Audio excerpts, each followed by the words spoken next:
Shravani Patel. Welcome to the video lecture session of Basic Electronics. In the previous video of this subject, I had discussed about the clampers. We had seen the classification of different clampers, that is positive clamper, negative clamper. We had also seen that depending on the battery included in the clamper circuit, we had classified in two categories, that is biased clamper and unbiased clamper. So in the previous video, I had shown the analysis of positive clamper. So today I am going to discuss about the negative clamper. So let us begin. So unbiased negative clamper.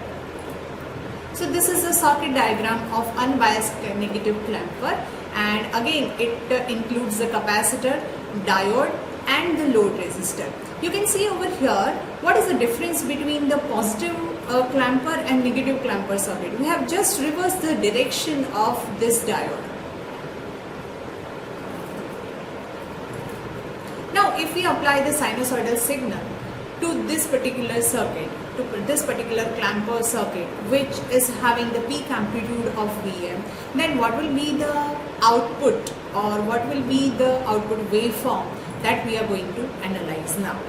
So again we need to do certain assumptions for this. So the first one is the input is perfect sinusoidal signal, so it's a perfect sine waveform. And while designing the clamper circuit, we need to keep this R and C value such that here the R is the load resistor, so we denote it with the RL. So RL into C, this product should be such that it is very large. So this is called the time constant, that is RL into C. And we also consider that diode is the ideal diode. That means the forward resistance of ideal diode is 0. And the reverse resistance of this ideal diode is infinite. Means when diode is on, we can replace that diode with the closed switch, and when diode is off, we can replace this diode with the switch open. One more thing we need to keep in mind while designing any clamper circuit is that RC time constant, here it is RL into C because load we have represented with the RL, is much longer as compared to the one cycle time period T of the input signal. So this product RL into C should be much larger than that of the time period T of the input signal. So this is the input signal, that is the sinusoidal signal, and this is the T, that is the time period, time required to complete the one cycle of the signal. So this assumption, or rather say this criteria, we need to keep in our mind while designing any clamper circuit. So let us do the analysis of negative clamper. So during first positive half cycle, what happens to this circuit? So here we are applying Vi, that is the sinusoidal signal, and during this first positive half cycle, this is 0 to T by 2, this peak value of input signal is Vm.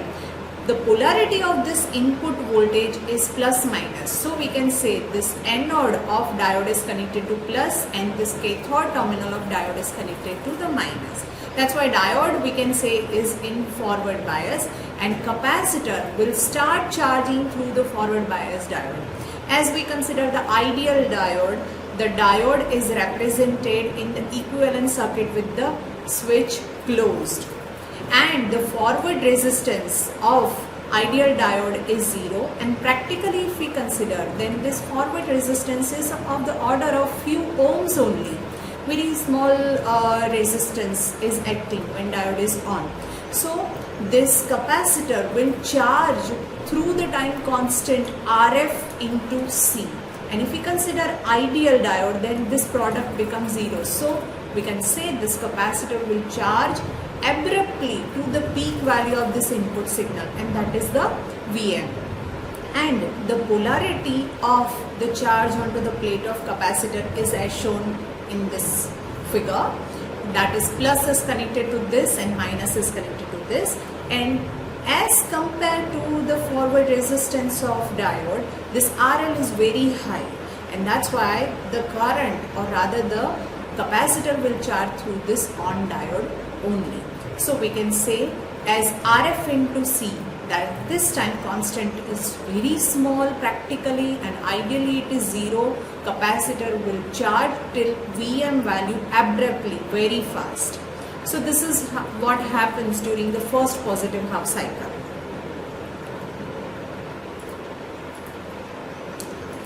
Now what happens once the capacitor is charged to the peak value, that is the Vm? What happens in the subsequent positive and negative half cycle, that is shown over here. Now once the capacitor is charged with this polarity, then you can see this anode of diode is connected to minus, and when we are applying input, the cathode will be connected to the plus. That's why we can say this diode is permanently in the reverse bias. So diode is now permanently off. So there is no path over here. That's why it is shown with the open circuit in the equivalent circuit. And you can see this capacitor is connected to the load.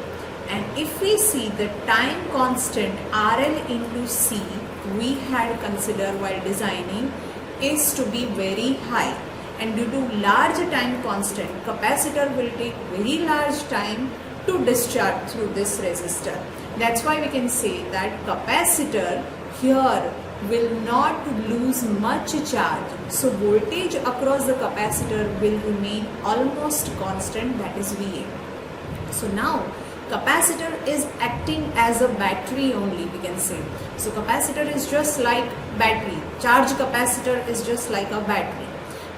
And if we draw the equivalent circuit again, this is the capacitor which is charged to Vm.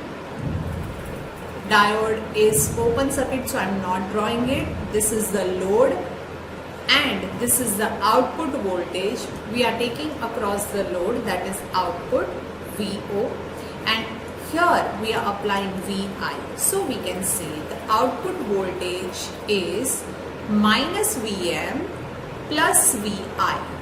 So we have written over here that output voltage is equal to minus Vm plus Vi. So this is the actual output voltage which is appearing across the load. You can see the polarity output. This terminal is connected to the minus plate of the negative charge plate of the capacitor. That's why minus Vm.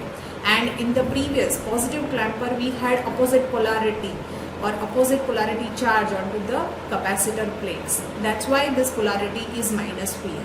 This is very important to keep into your mind. Now we will see the waveforms for the negative clamper. So this is the sinusoidal signal which we are applying to the input of the clamper, and its peak value is Vm, negative peak value is minus Vm. So this particular portion is for V in greater than 0, and this is for the V in less than 0.